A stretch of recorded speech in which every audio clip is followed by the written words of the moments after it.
Hey, this is Marcel Irnie, Racing News. We're talking Ukraine admits it's trying to kill Putin. Many of you may remember this attack on the Kremlin. It was, like 3 weeks ago, maybe 3 weeks ago? It was a drone strike on, essentially, the Kremlin's main building where the President Putin and other post-presidents and back in the day, Stalin all would be at for their job. So let's on to the story. The Ukrainian intelligence service says that they are attempting to kill Russian President Vladimir Putin. Vadim Skibitsky, the deputy head of Ukraine's main intelligence dictorate, said this to the German newspaper Welt. Putin is noticing that we are getting closer and closer to him, but he is also afraid of being killed by his own people, he said. When asked about the head of the Wagner group, Zabitsky said, "We are trying to kill him." They're trying to kill the head of the Wagner group, who just won the 15-month war, the main war that's been going on between essentially Russia and Ukraine, USA, and G7 states. Well, now that we're clear, we can at least stop pretending who attacked the Kremlin earlier this month.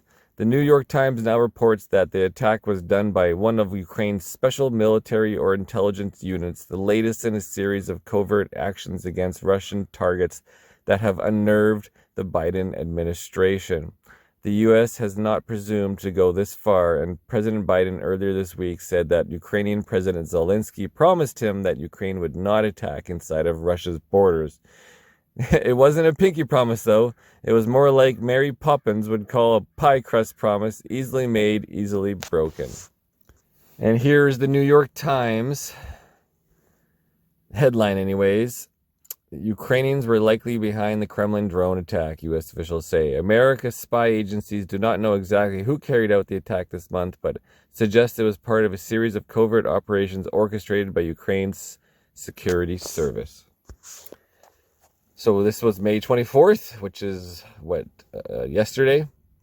U.S. officials said the drone attack on the Kremlin earlier this month was likely orchestrated by Ukraine's special military intelligence units, the latest in the series of covert against the Russian targets that have unnerved the Biden administration.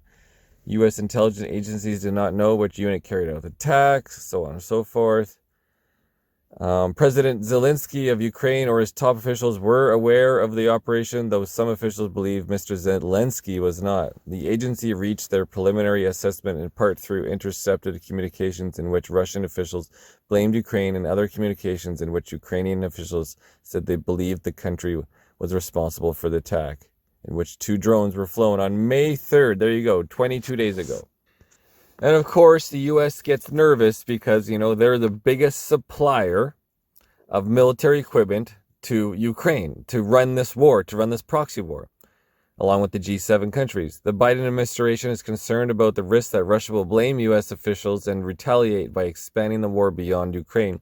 American spy agencies see an emerging picture of a loose confederation of Ukrainian units able to conduct limited operations outside of Russia, either by using their own personnel or partners working under their direction. And here is that other article, but I don't have a translate button for it to English, so if anybody knows how that says, you're welcome to read it. Anyways, guys, Irnieracing News, quick update. Thanks for watching. Cheers.